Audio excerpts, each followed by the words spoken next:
Herkese merhaba, ben Pınar Yıldırım. Markede bugün yine muhteşem bir konuğum var. Hem oyuncu hem aslında birazcık da üzerinde durmak istediğimiz komedyenlik üzerinden, stand-up üzerinden sohbet edeceğimiz ve 8 Mart özel bu özel güne konuk olarak Merve Polat'la birlikteyiz. Hoş geldin Merve. Hoş buldum. Acayip mutluyum şu anda böyle hani 8 Mart Dünya Kadınlar Günü'nde Merve Polat'ı koyuyoruz böyle o ismin yan yana olması çok hoşuma gitti. İyi hissettim. Merve yani insanlar genelde işte yaptığı işlerle böyle o kariyerler belli oluyor falan. Kendini bir şekilde hani statüsünü, bütün dünyadaki görüşünü falan her şeyi belirleyen aslında seçtiğimiz işler. Doğru. Ve sen de bu uzun zamandır baktığımda hep böyle kadın üzerinden yol alan, işte yan rol mesela yine aynı şekilde Evet, oynadığın oyun, Kız Neşesi ki bugün Kız Neşesi'nden çok bahsetmek istiyorum. Ben de çok mutluyum. Beni de çok heyecanlandıran bir şey çünkü. Ama başta şöyle bir şeyle girmek istiyorum. Hala tartışılan bir konu diye giriyorum sana. Kadın komedyen diye ayrım yapmak doğru bir şey mi hala? Yani komedyen komedyendir, komik komiktir. Biz bunu hala kadın komedyen istisna deniliyor. Hani istisna kadın komedyenler var. Erkek egemenliğindeymiş gibi görülüyor daha çok. Ve sen bir de bunun üstüne öyle mi deyip Kız Neşesi'ni kuruyorsun ki daha öncesinde de başka yine bir kadın komedyenler diye bir grupla beraber hani aynı grup mu şu an isimler bilmiyorum ama Yani aynıları da var, eklenmiş olanları da var. ve Kız Neşesi olarak da devam ediyorsunuz. Nedir hocam bu kabuk gibi bir mesele mi yani? Hani kadın komedyenler vardır yoktur tartışması baş kaldırımıdır bu Kız Neşesi. Ya aslında hani hadi bir baş kaldıralım diye başlamış bir hikayede değil. Yani bu tamamen benim böyle ben komedyen de değilim yani kendimi öyle de addetmiyorum ama sunuculuk kısmında komedyenlerin gecelerini sunuyordum. Yani aslında line-up gecelerini sunuyordum. Sonra oranın böyle o kadar erkek egemen bir sektör olduğunu fark ettiğim bir yerde orada böyle bir tane kadın komedyen zaten kadın sunucu da yok yani hani onların başında da böyle başı çektim. Hadi sen de sunucu olursun, hadi sen de şu mikrofonu tutarsın falan filan diye.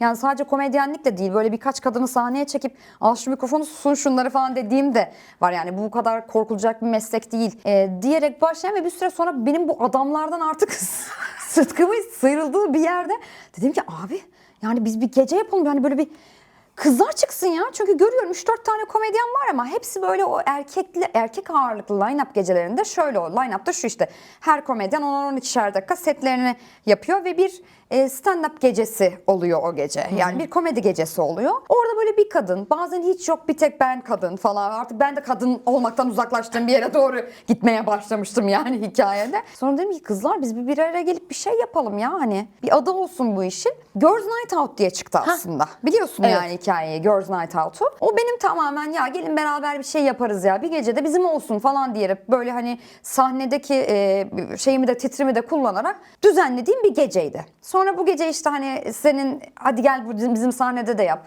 Hadi şuraya da bu geceyi düzenleyelim. Hadi buraya da bilmem ne yapalım derken BKM ile yolları kesişiyor. Girls Night Out olarak giriyoruz. Onlar benden proje istiyorlar. Fakat sonra içeride bu Girls Night Out kısmı ya sadece kadınların geldiği, izlediği bir şey gibi duyuluyor Algılanıyor. dediler. Ondan sonra bir isim değişikliğine gidildi. Sonra Dişil Enerji stand-up gecelerine dönmeye başladı. 2 sene, 2,5 sene kadar BKM Mutfak bünyesinde yaptık.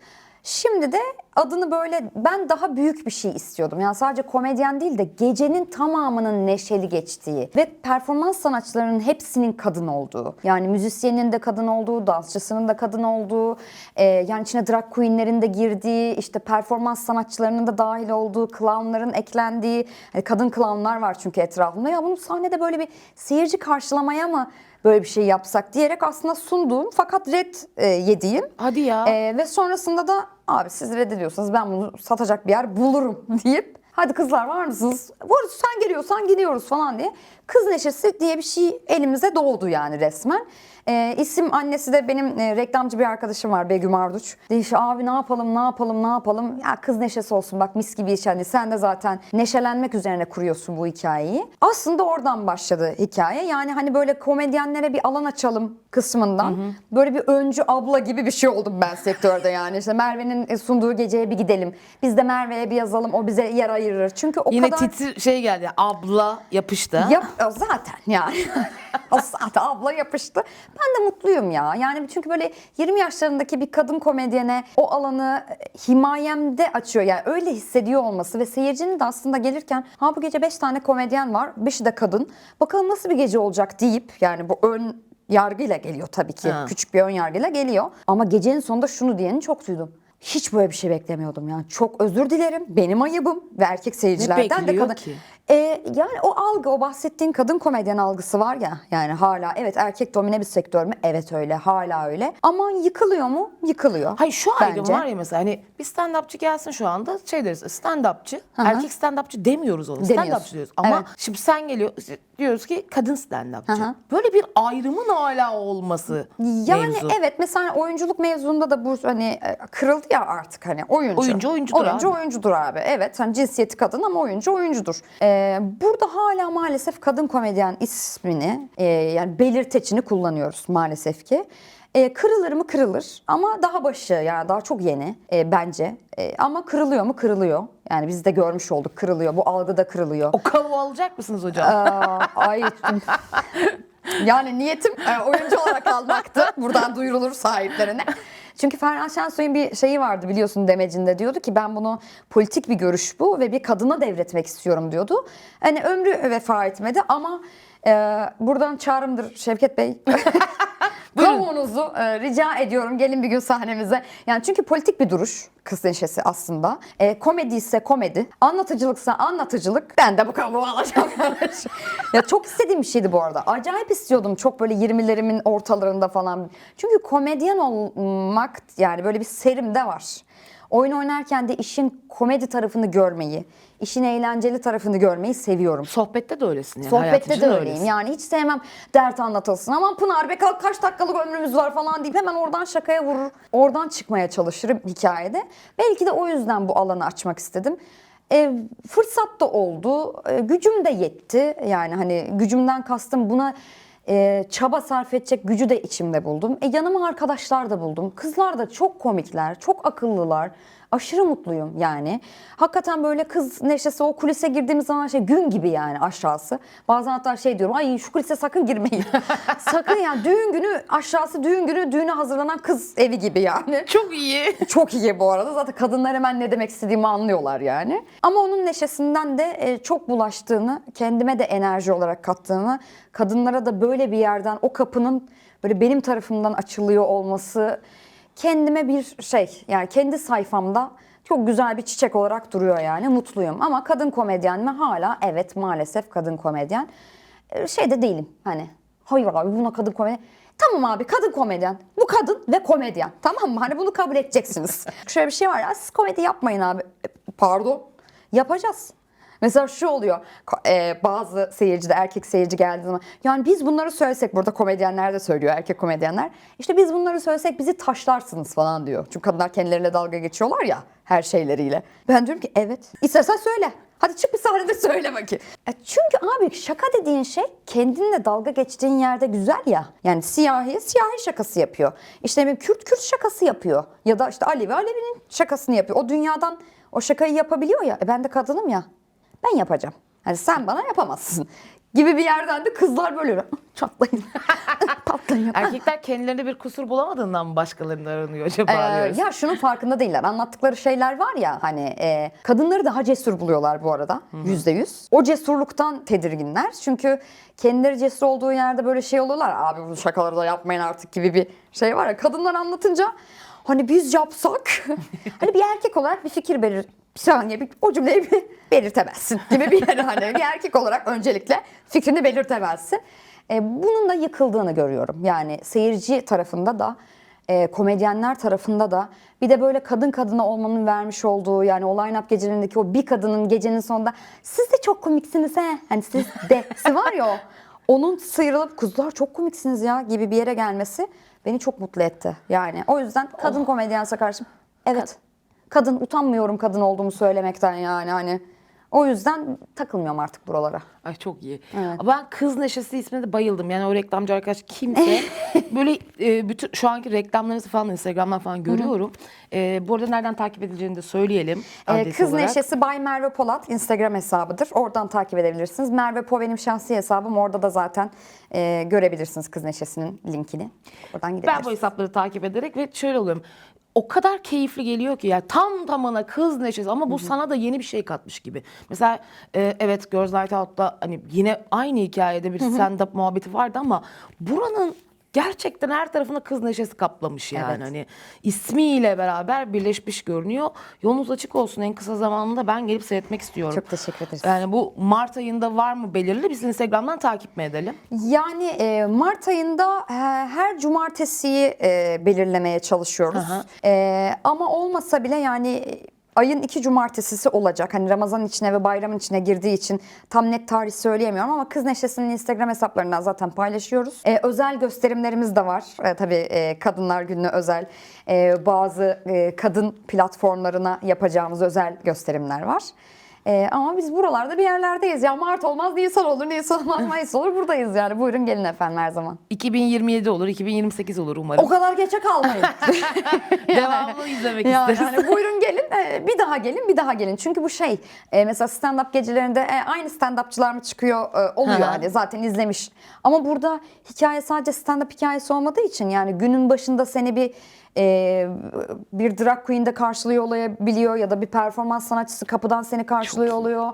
İşte komedyenler değişiyor ya da işte içine diyoruz ki ya bugün sevgililer günü mesela hani içine bir oyun koyalım, çiftleri sahneye alalım yani. Çünkü bu tamamen aslında kadınların sahnede olduğu bir gece. Yani Bir performans gecesi ve sürekli Performans değişebiliyor. gecesi. Evet, içeriği değişebiliyor. O sebeple de yani bugün gelen 2 ay sonra başka bir içeriğin içine de dahil olabiliyor. İçinde tabii müzik, dans, neşe, eğlence olunca da de diyorsun. Abi aynı kızlar olsun ya. Gecenin sonunda hep beraber eğleniriz yani. İşte darbukası var, müziği var, eğlencesi var, dansı var. Yani biraz o vardı ya bu yeni nesil meyhane kültürü. Aslında hani oradan o geceyi uzatma ve gecenin eğlencesini köpürtüp bunun yani işin içinde kadını eğlence mekanizmasına soktuğunda açıkçası biraz daha böyle beden pornografisi üzerinden ve pazarlaması üzerinden bir alan açılıyor çoğu yerde. Özellikle bir dans kısmında. Ama bizde hikaye ya bu kızlar ne kadar akıllı ya. Ay ne eğlenceli geçti günümüz yani. Ne şakalar yaptık ne güldük. Tam annelerimiz güne gider de eve ay başım çok ağrıdı diye gülerek gelir ya. Gülmekten ağrır ya başı. Ama ne konuşuldu hiçbir fikrin yok. Biri oradan bir şey demiş. Biri oradan bir şey. Biraz öyle bir gece yani. O yüzden ben gününe çok benzetiyorum. Kadın gününe, altın gününe çok benzetiyorum neşesini. Orada da çünkü birisi gelir ya taka taka taka. Öyle bir şey oluyor çünkü. Aynen öyle. Kabul günü. Kabul günü gibi yani biraz. O yüzden de hani bugün gelen 2 ay sonra bir daha gelebilir. Ya da işte ben arkadaşlarımı da alacağım. Annemleri de alacağım. Hani yaşta yok ya skala. Gelebilir Yani onu da tekrar altını çizelim. Kadın erkek herkesin. Herkes gelebiliyor. Ki özellikle hatta erkekler gerçekten çok istiyoruz mümkünse diyorsun. kocalarınızı, sevgililerinizi alın, abilerinizi falan getirin. Neymiş bir görsünler yani kadın eğlencesi.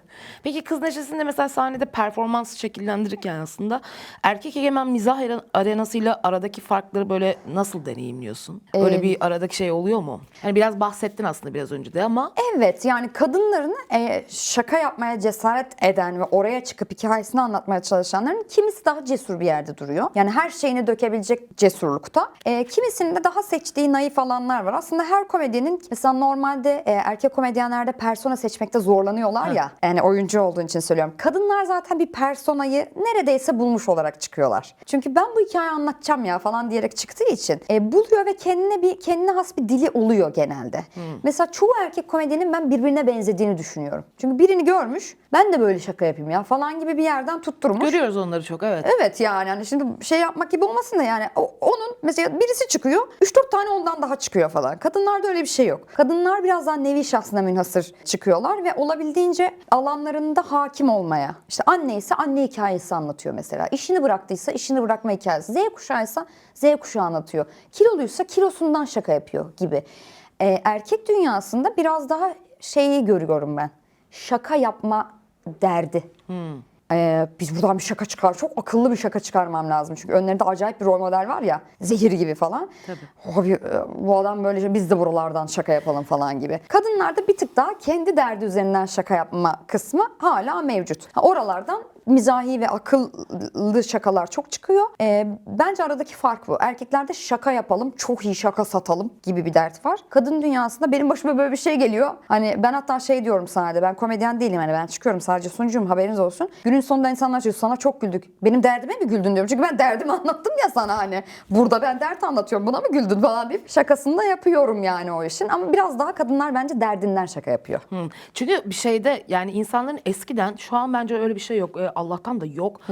dilimizde değişiklik mevzusu var. Yani kadınların şu anda çok fazla aktif bir şekilde bunu anlattığı bir sürü mecra var. Belden aşağı espri yapmak üzerine kurulu bir dünyadan biraz arınmaya başladık gibi geliyor bana. Evet. Hala yapanları var. Hatta böyle şey muhabbeti var. Dediğin gibi rol model abilerin gibi bir şey. Çok magazinsel bir şeye girmiyorum. Hiç de kirleterek bu gerek bölüme geçmek istemiyorum. O yüzden bu hikayelerden mesela birçok erkek arkadaşımla da bu arada aynı işte okuldan mezun olmuşuz, aynı mesleği yapıyoruz gibi birçok arkadaşımla da şu tartışmayı yapıyoruz mesela. Abi saçmalama, onun matematiği var ya, bilmem ne, o herif neler yaptı, şöyle yaptı, şöyle. Abi sonucunda döndüğünde dünya değişti ve bunun dili değişmedi ya. O hala belden aşağıyla espri yaptığını söylüyor ve sen de gah gah gah gülüyorsun ya. Hani mevzu burası. Hani burada kırılma noktasında kadınların sadece işte komedyenlik dünyasında da bu dilin değişikliğinde esprinin değiştiğini de gösterdiğini düşünüyorum Kız Neşesi'yle. Yani şöyle bulan da var. Yani gerçekten kadınların cinsel hayatıyla alakalı şaka yapıyor olmasını çok sert bulan da var mesela hala. Çünkü hala onu kadının ağzına yakıştıramayan bir kitle de var maalesef ki. Komedyenler de dahil olmak üzere söylüyorum. Ama ben burada tam tersini düşünüyorum. Yapacaksa kadın yapsın. Yani kendisiyle alakalı mevzuyu. Yani yapacaksa, o kendi cinselliğiyle alakalı bir şaka yapmak istiyorsa, bunu çok mizahi ve akıllı bir yerden yapıyorsa, yani bu da tabii hani şaka dediğimiz şeyin de bir matematiği gülsün var. demiyorsa. Evet, yani hani ben bunu yapayım da gülsün değil de bunu böyle hakikaten bir yere getiriyorsa, bir hikayenin içine koyup anlatıyorsa eyvallah, yapsın bu şakayı, zaten yapıyor. Ama ben şeyi görüyorum, yani erkek komedyende daha küfre bel altına gittiği yerde şu anda o politik dilin çok yani düzeltilmesi de var. Çok dikkat eden erkek komedyenlerimiz Kesinlikle de var. Katılıyorum. Kadınlardan daha dikkatlileri de var. Hani bunu Kesinlikle şey olarak katılıyorum. söyleyeyim. Ben bile bazen Ne o kadar kıymetli, dikkat ne etmiyorum. güzel. Ne kadar güzel, çok mutluyum. Ama burada da diyorum, yani hani kadınlar zaten o kadar şeyde değiller. Bel altında değil hikayesi. Yani hep böyle Dil altında bizim hikayemiz. dilin aynen öyle. Dilinde hikayesi var. İşte ne bileyim, çocuğuyla paylaştığı bir şey anlatıyor. Kocasıyla yaptığı bir şey anlatıyor. Yani orada küfür ederek de anlatmıyor. Yani bunun saçmalığı içerisindeki komiği çıkarttığı için hani oradan komik geliyor insanlara. Ya da işte kendi dediğim gibi cinsel hayatını falan anlatıyorsa bile orada da ettiği ya da hani hoşuna giden bir şey anlatıyor mesela cinsel hayatla ilgili. Mesela şey diyor kız, dirty talk seven var mı diyor mesela, tamam mı? Bir tane şaka bu. Ondan sonra böyle bakıyor etrafında, kimseler ses çıkmıyor ya. Biliyor musunuz ne demek? Hani şimdi birisi hiçbir şey... neyse açıklamayacağım falan diyor. Yani bir şey söylüyor ama yani o kendiyle ilgili bir şey söylüyor. Kadın söyleyince tabii bir tık daha aslında insanların bir tarafı ya bunu niye şimdi bu söyledi diyen de var. Ne güzel, ne rahatlar abi diyen de var. O yüzden o dünyada bence bu dilde yavaş yavaş bizde de oturacak. Ama dediğin gibi o bel altı kısmı kadın dünyasında o kadar yok. Bence yok yani. olmaması da gerekiyor. Evet Ben ya. şey gibi okuldayken de biz öyle yani belden aşağı espriyle insanı kendine güldürmeye çalışma. Yani Aynen çok öyle. aşağılık bir hikaye. Şu anda böyle birçok televizyonda da şunu görüyoruz. Yüzümüze böyle çatara küfür ediyor ve onu gah gah gah seyrederek izleyen bir seyirci kitlesi var ve onu da görüyoruz.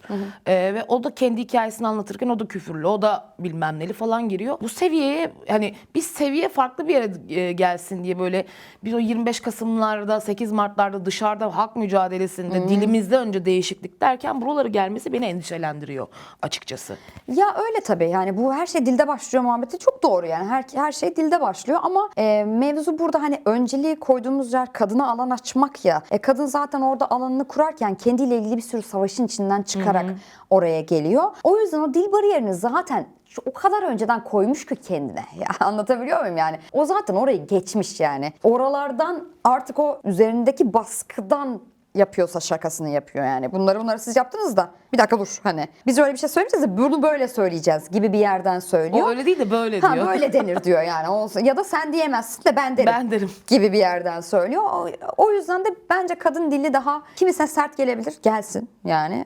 Ama bunu söyleyebilmek için çok uğraştık ya hani o alanlara çıkabilmek için. Dilde hiçbir zaman bence zaten o eril dilin getirmiş olduğu şey yok yani kadın dilinde maalesef. Hani rahatsız olan da kendi dünyasında bu eril dilin sesinden rahatsız oluyordur. Hadi biraz o zaman yan rol diyelim. Diyelim. Hadi diyelim.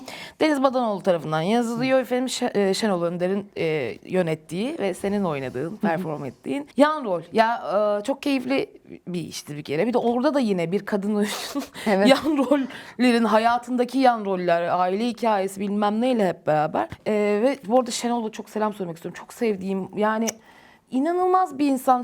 Şu bizim camiada tırnak içerisinde tertemiz kalan, işini ahlakıyla yapan, ilişkiyi samimi kuran, sınırlarını bilen nadir insanlardan bir tanesi. Şenol'cum iyi ki varsın. Lütfen var ol. Yani tiyatro mitosu olarak söyleyelim. Hem Evet. Şenol hem Arzu, ikisini de ayırmak Kesinlikle. istemem. Yani onlar çünkü bir aileler ve o dünyayı da öyle kurdular. İçine giren herkes de o dili konuşmaya başladı ve öyle bir dil oluşturmaya, yanımıza gelen herkes de bizim dilimizden sebeple, yani hani az önce bahsettiğimiz var ya, bu dili koruyalım, bu dil dilde başlıyor hikayesi. Yani balık baştan kokar muhabbeti. Şenol nasıl bir dil koyduysa alttaki herkes o dil üzerinden birbiriyle iletişim haline geçiyor. Hatta bazen biz Arzu ile ikimiz şey diyoruz. Hocam bu kadar iyi olmak zorunda değilsin.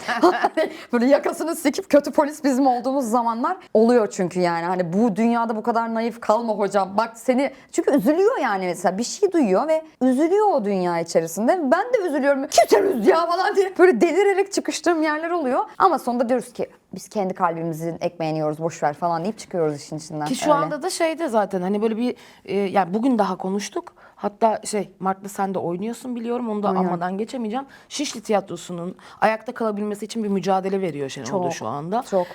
Bugün de hani de yazıştık yani, belki oynayabilir misin orada diye. Yani Şişli Tiyatrosu'nu lütfen görün. Şu an Mart ayında da bir festival başlıyor. Bütün oyunları seyretmeye çalışın. Çünkü şu an elinde yani tiyatro ruhsatı olan çok nadir sahnelerden bir tanesi Türkiye'de. Bir de o da gitmek üzere, yine dönüşüm geçirmek üzere. Ben artık çok sıkıldım bu tiyatroların alıp birinin köfteci olması, birinin züccaciye çevirmesi, öbürünün otel yapılması falan. O Gazanfer Özcan, onların hepsinin yani bu geçtiği Orada da bir acayip bir dünya. hikaye var Evet. yani. Ve şu an Şenol da bunun kahramanlarından biri oldu. Böyle bir festival başlatıyor. Lütfen rica ediyorum sizden, açın bir festivale bakın. Gidemiyorsanız bile lütfen bilet alın. Aynen O sahneler ayakta kalsın.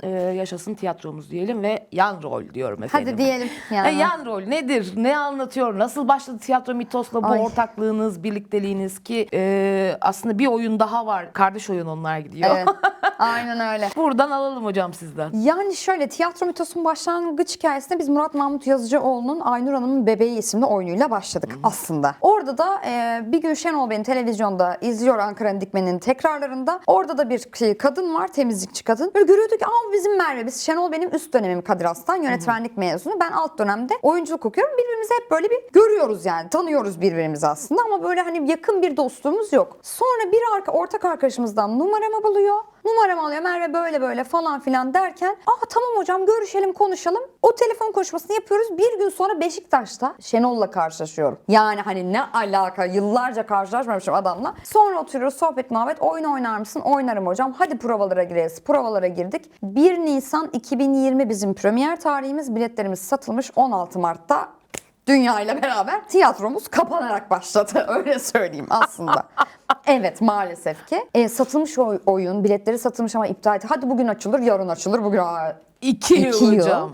Ama o arada tabii ki o yarı kapasitede hani tiyatroların başladığı bir dönemde Kemal Uçar'ın Dublörün Hikayesi isimli oyunuyla tiyatro aslında merhaba diyor. İKSV Festivali'yle başlıyor. İşte oradan ödüllerini alıyor falan ama hep o yarı kapasite ve tiyatrolara geri dönüş biliyorsun o dönemden sonra bayağı zor oldu. Yani o kapalı alanlara tekrar dönüşler, işte o tüm kapasite oynamalar falan filan. Nereden baksan 3. sezonunda artık bizim için tiyatroya geri seyirci döndü gibi bir şey oldu. Sonra o dönemde tabii bu oyunu tekrar oynar mıyız, oynamaz mıyız? 2 tane oyuncu başka yerlere gittiler, başka oyunlara başladılar. Tabii ki yani çıkmış oyun, dekorlu mekorlu bir oyun ama bir tek ben kaldım yani hani o oyundan. Sonra o dönemde de benim böyle babamın bir rahatsızlığı ve sonra bir kayıp falan filan yaşadık. Hoca da hep benim yanımdaydı Arzu'yla beraber. Hadi kızım ne istiyorsan yapalım. Hangi oyunu oynamak istiyorsan onu gel oyna. Bu tiyatro senin tiyatron, zaten diyorum ben bu tiyatronun fore kazığıyım diyorum. Ya tiyatro adı varken ben vardım. Onlar da Merve Polat kızımız. Arzu'yla Şenol'un kızı gibiyim. Telefonlarda falan öyle kayıtlıyım yani. Ne yapalım?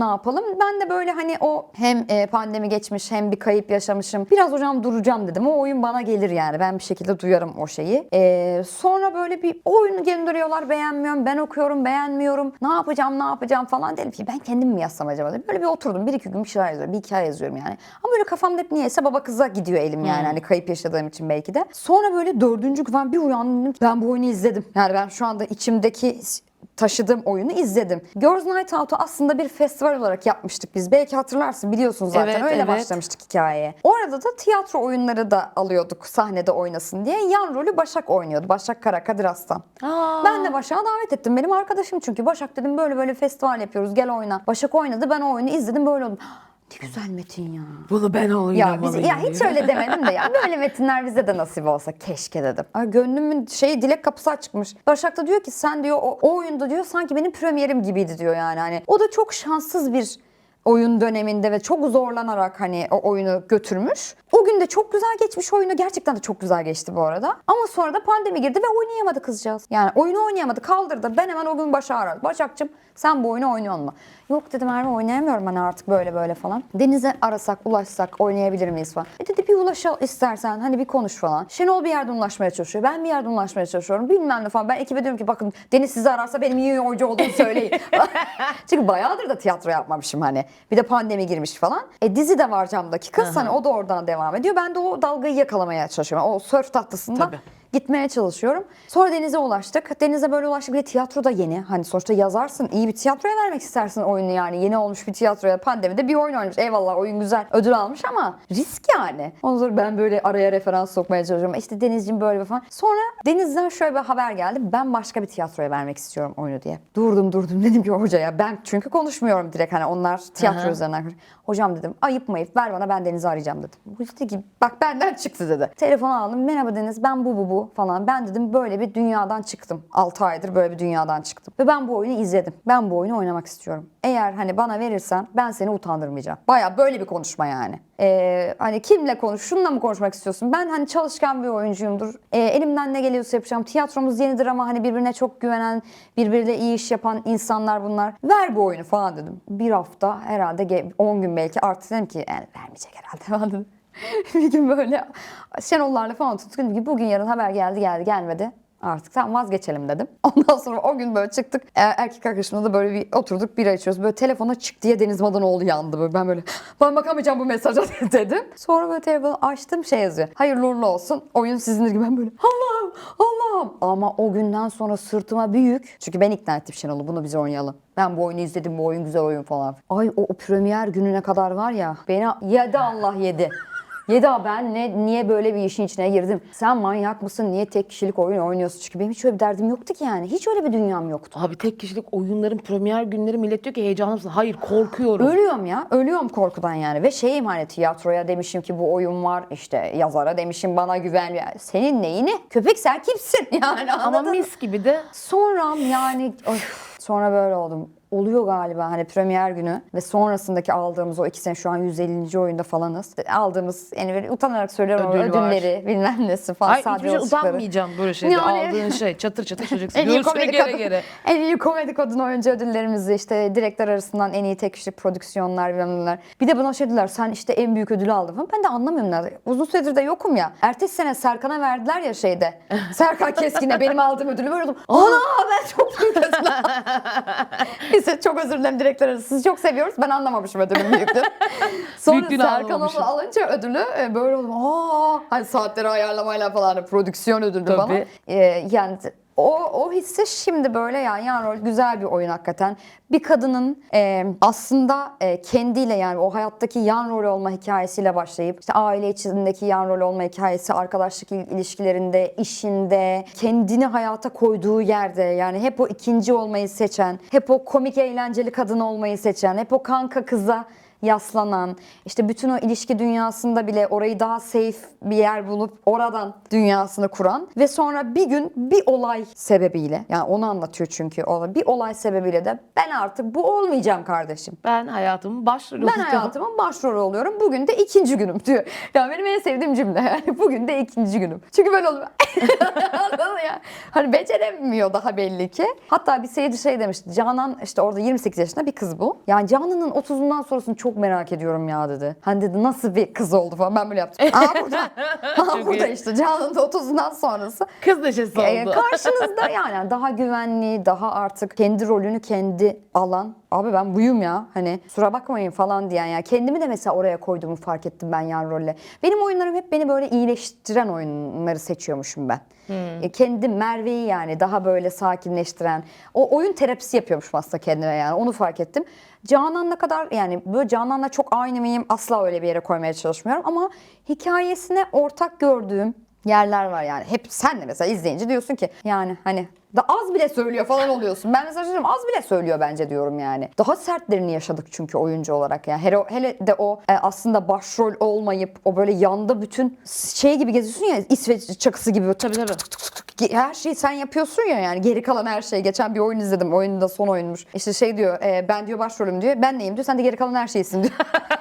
O kadar iyi ki. Yani geri kalan her şey sen oluyorsun ya aslında. Yükü sen alıyorsun yani sırtına. Onun bilinmemesi ya da bunun kıymetinin görülmemesi. Hayatta bile yani kendini ön plana koymayıp hep onun ardındaki ışıkla yetinmeye çalışmak. Halbuki ne kadar ışıklısın yani. Niye bundan korkuyorsun? Ya da o işte kadın olmanın zaten koyduğu o yan rol var ya, oradan sıyrılmaya çalışıyoruz ya aslında dünyada hep. Sen kadınsın, biraz daha böyle, o biraz daha, o aslında hep o ikinciye atıyor seni. Ya da işte anne, eş, hep bir kodlar. Bir kodlar, bir seni bir yere atıyor yani. Bir ikinciliğe atıyor.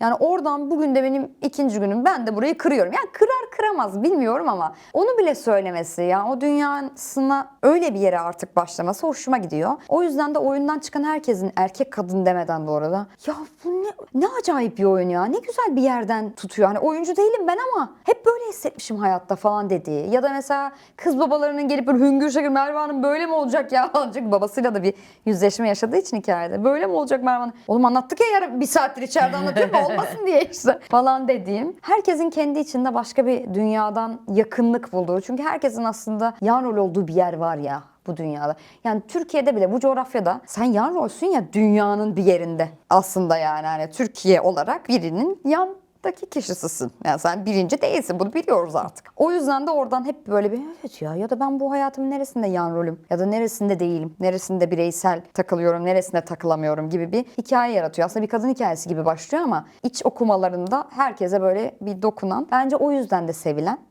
O yüzden de kadın erkek demeden herkesin böyle ya bu kadın hikayesi mi, bizim hikayemiz mi diye tuttuğu, benim de çok severek oynadığım, herhalde biraz daha oynayacağım. Usanmadım daha çünkü. Seyircisini de daha hala bulmadığını düşünüyorum ben bu arada. Bence de. 150. oyun. Ya şöyle, çok fazla seyirci oynadık tabii ki ama bir o kadarına daha oynanır bu yani. Daha ben Anadolu gezmedim mesela. O zaman daha izleyin efendim. Tiyatro Mitos'tan takip ederek evet, Tiyatro diyoruz. Vitos'tan takip ediniz. Mart'ta, Nisan'da, Mayıs'ta oynayacağız. Yani bakalım, daha gücüm yettiğince orada oynarım ya. Merve, şimdi bir hızlı tura geçiyorum. Tamam mı? Soruyu soruyorum, hızlı hızlı cevap alıyorum. Tamam. Tamam mı? Şey mi, böyle bir tek cevap mı? Tek cevap. Tamam. Tek cümle, tek kelime falan gibi. Tamam. En çok güldüğün kadın komedyen. Komedyen olması yani kadın, oyuncu. Demet Akbağ falan çok gülüyorum ben ya. Ben de cevap vereceğim buna, galiba çok aşığım kendisine. Perran Kutman. Evet ya. Bak işte sayamadım yani, böyle 3-4 isim geldi gözümün önüne. Yapacak hiçbir şey Evet. yok. Bugün sahneye çıkan genç bir kadına tek cümlelik tavsiyen ne olur? Yürü.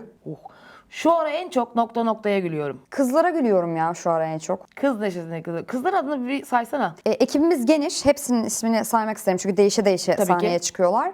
Bizim perküsyonumuzda Dilan Yeşil Yaprak var. DJ setimizde Berfin Yeşil Yaprak var. Dansçımız Ayça Gülmez. Komedyenlerimiz Ayfer Tokatlı, Ayşegül Doğan, Sinem Gürbüz, Zehra Aydoğan, Elif Çorumlu, Turgut, Tülay Ayanoğlu, Yaprak Ünver, başka kimler? Ceylan Ünal, kimleri severiz? Aslı Akbay, Ilgın Yeşilbaş, yani inşallah yanlış söylemedim soyadını.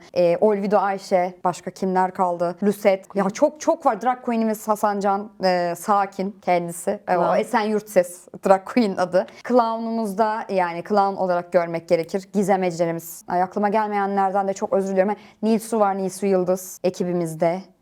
Artık kızlar, aklıma gelmeyen de ben de buradayım diye yazsın. Sana helal olsun, alkışlıyorum. Yerlere. Bütün kızları da alkışlıyorum bu arada. Bir çırpıda çatır çatır aklına geldi. Ben kesin unuturdum. Linçlenirdim. Unutmuşumdur. Kesin birilerini unutmuşumdur da yani özür diliyorum kendilerinden kim unuttuysam. Sahne öncesi olmazsa olmazın. Yani dua ediyorum öncesinde. Evet. Allah'a sığınmak. En zor güldürdüğün seyirci tipi. Çok bilmiş seyirci.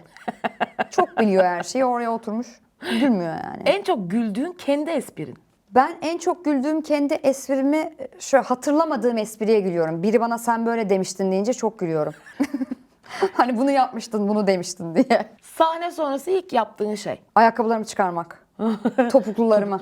Komedide asla yapmam dediğin şey. Çok bel altı şaka yapmam. Hayatında en çok kullandığın espri. Oyunculuğu bırakıyorum. Bunu çok kullanıyorum. Bırakıyorum Espri mi oyunculuğu. bu? Aynen. Çok iyi. Bence espri değil. Çünkü- Ben kendi adıma ara ara yapabiliyorum. Hiç espri olsun diye Yok, değil. gerçek olarak söylüyorum. Sonra diyorum ki şaka. Şaka. Hani kendime söyledim. Şaka Merveciğim, bu kadar emek verdik, şaka.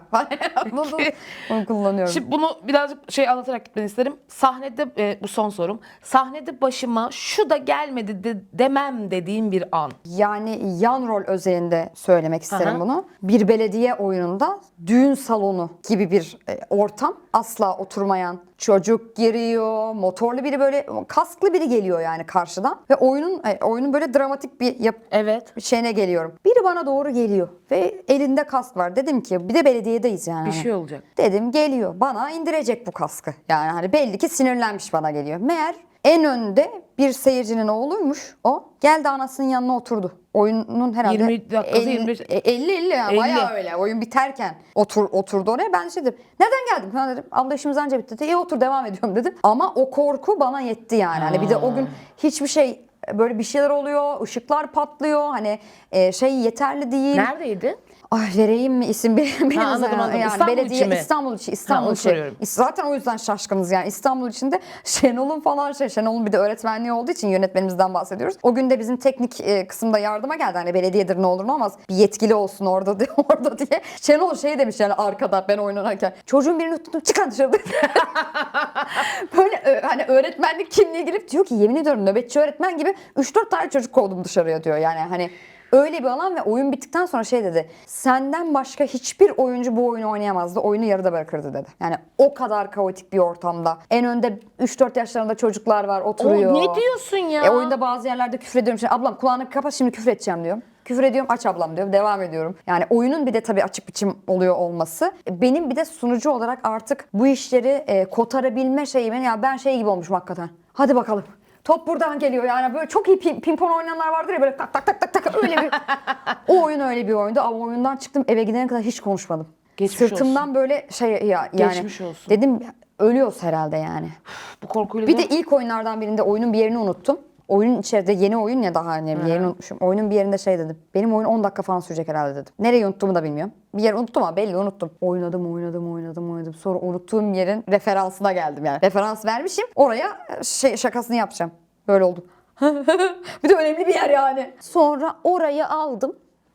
Oranın önüne Ben de ekledim. yaptım. Geçenlerde yaptım. Sonra tekrar, hatta kuzenim oyunu da izlemişti daha önce.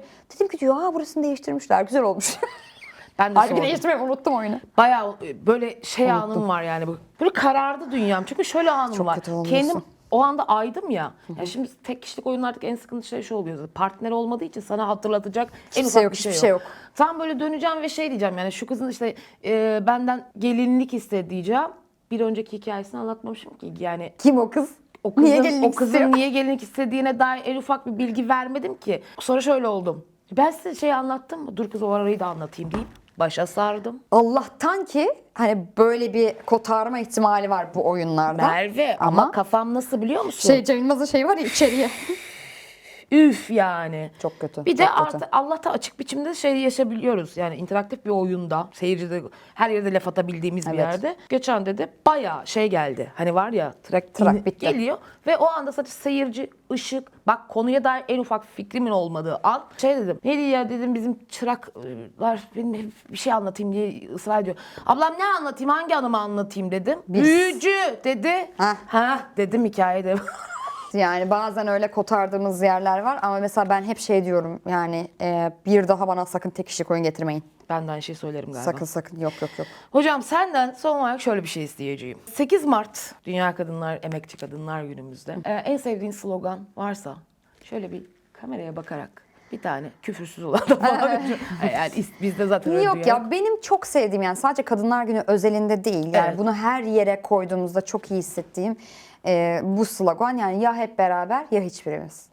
Ben de asla yalnız yürümeyeceksin. Evet. Çok seviyorum. Yani çok seviyorum yani. Hani bu iki sloganı, asla yalnız yürümeyeceksin ya da hani o işte ya hep beraber ya hiçbirimiz. Orada çünkü şunu hissediyorum. Yani ona vermiyorsa gelmiyoruz abi gibi bir güç var ya, yapmıyoruz abi. O zaman öyle mi? O kuvvet, yani birlikten kuvvet doğar hikayesini kadın dünyasında çok, şu anda özellikle çok çok çok hissettiğimizin farkındayım. Yani o hani şeyler yıkıldı yani artık kadın kadını kurdudur falan. Hayır, Böyle oluyorum öyle bak. şey yok. Ben Ne ağzına vurasım münasebet ki, geliyor. evet ne münasebet hani. Yurduyuz abi. Evet abi yani şöyle. Kadının kadına yaptığını başka Yani yapma. Yok öyle. O sizin algılarınız. Evet bu Manipüle arada etme. şöyle, bu insan olarak yani mesela kötü adam da sana o kötülüğü yapıyor. Burada şey olarak da ayırmak istemiyorum. Yani kadını böyle kendim pozitif bir yerden hep tutuyorum yani bundan bana zarar gelmez. Ama kötü insan yani kadın erkek ayırt etmek için o ne olursa olsun yapıyor zaten onu. Hani anlatabiliyor muyum? O zaten kendi hırslı yani onun cinsiyetiyle bir alakası yok. Hani o zaten kötü. Ya o zaten iyi biri değil. Onu dünya da kötü anladın mı? O yaşayamaz. O ölü kendi kendini yer. Bu böyle evin içinde kimse bana bilmem ne yapmadı, destek olmadı falan. Abi sen çünkü istemedin ki. Biz oradaydık. Sen bize hayır öyle. Sen böyle dedin gittin. Yani ben niye Pınar'la böyleyken seni böyle ittim mi? İtmedim abi yani. Sen gelmek istemedin. Ya da işte sen böyle bir şey yaptın. Bu ayıp. Hani insan olarak ayıp ya da insan olarak kötü. Hani bence oraları ayırmak lazım yani hani. Kadın kadının yurdudur hocam. Evet, Asla lütfen. yalnız yürümeyeceksiniz ve gerçekten de bütün kız kardeşlerim bu dünyaya da yani tiyatroya da yeni çıkan bütün kız kardeşlerim için de şunu söyleyebilirim. Lütfen korkmayın. Korkarsanız da bu şehri yakarız. Yakarız Hiç gerekirse. merak etmeyin. Yakarız. Evet. O yüzden yolunuz açık olsun. Hep senin de kız neşesine en kısa zamanda geleceğim. Buyurun gelin efendim. Senden varsa da öneri almak isterim. Ben bugün çok sevdiğim bir yazar Han Kang, zaten Nobel ödüllüdür kendisi de. Hatta kendisi Nobel Edebiyat ödüllerinde Asyalı ilk kadın yazardır. Şöyle bir Yunanca dersleri, efendim şöyle baktığınızda beyaz kitap ve benim en çok sevdiklerimden bir tanesi Çocuk Geliyor. Vejetaryen okumadım, sen de bana onu önerdin biraz önce hatta. Bir de Veda Geliyor, Veda Etmiyorum'u geçen haftalarda Seda Özelsoy söylemişti. Yine aynı yazarın. Onları okuyacağım. Senin varsa kitap önerin ve şu an okuduğun ve hoşuna giden bir kitap, onu da alabiliriz. Ya ben çok seviyorum yani Türkiye'de kadın hikayecileri okumayı yani dünyada da çok seviyorum da hani öykü yazarlarını çok seviyorum. Roman yazarları da yani böyle özellikle seçtiğim ya onun her kitabı çok iyidir falan dediğimiz zaten Ayfer Tunçlar, Nermin Yıldırımlar, Seray Şahinerler yani işte hani çok daha Leyla Erbil'ler, Firuzanlar falan söylemiyorum onlar zaten. Mesela işte şu anda Deniz'in oyununu almam sebebiyle yani bu yazarları, kadın yazarları takip etmeleri işte Melisa Kesmez mesela onlardan bir tanesi. Kesinlikle. Yani çok iyi kadın yazarlar var. Hani okuyup da adını hatırlayamadıklarım ne olur kusura bakmasınlar ama ben çok iyi bir kadın yazar okuyucusuyum. Bulduğumu da böyle mümkünmüş bu ya falan diye alıp okurum yani. Ama Ama direkt Melisa aklıma bunlar Kesmez geldi. Nohuto'da mıydı? Nohuto'da, değil mi? Çiçeklenmeler, Bazeni var Hadi galiba. senin önerilerinde onu yazalım. Melisa Kesmez yazalım mı? Yazın. Tamam. Evet, bu arada bir isim daha söyleyeceğim. Merve Göntem. Böyle 2 kitabı var şu anda. Duymadım. Ee, Bana ödev olsun. Evet, ben şeyini çok seviyorum. Kurumuş yeşil bitkilerini. Hatta böyle okuduğum anda dedim ki ay Merve bu oyun olacak yani. Ha. Hani, Ya deme böyle şeyler. yapın. Yapacaksınız yani. Hiç kendime saklama ben öyle şey. Bak okuyun bu kitabı. Bir kitabı daha var onu okuyamadım. Adını da hatırlayamıyorum ama hani benim kalemini sevdiğim yazarlardan bir tanesi. O yüzden mutlaka okuyun. Oyun yapmak istiyorsanız da yapın. Yapın. O daha çok insana duyurulsun. Yani hiç saklamam kendimi öyle. Sonra da bir tane film hemen söylüyorum ve arkayı kapanışa geçiyoruz efendim. Yine bir platformda bu arada dediğimiz bir İspanyol belgesel aslında bu. Yalnız Değilsin Kurt Sürüsüyle Mücadele, muhakkak seyretmenizi öneririm. Self-Made benim en sevdiğim mini dizilerden bir tanesidir. O da kadın girişimciliği, işte ekonomide fırsat eşitliği gibi siyahi bir kadın üzerinden anlatılan bir mini dizi.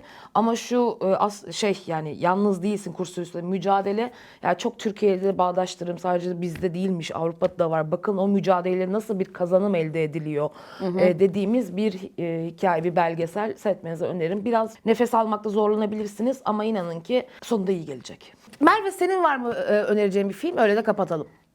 Hemen önereyim. Bir tane dizi önermek isterim. Yani Dizi, özellikle tamam. komedyen kadınlara böyle hani ilham olması adına Muhteşem Bayan Maisel platformlardan bir tanesinde var. Bu Gilmore Girls'ün yazarlarından zaten bir tanesi yazıyor ve aynı zamanda yapımcı da eşi, onlar karı kocalar. Yine çok iyi bir kadın hikayesi. Komedyen kadın 1960'larda komedyen olmaya çalışan bir kadın hikayesini anlatıyor. 5 sezon falan galiba. Şahane bir iş.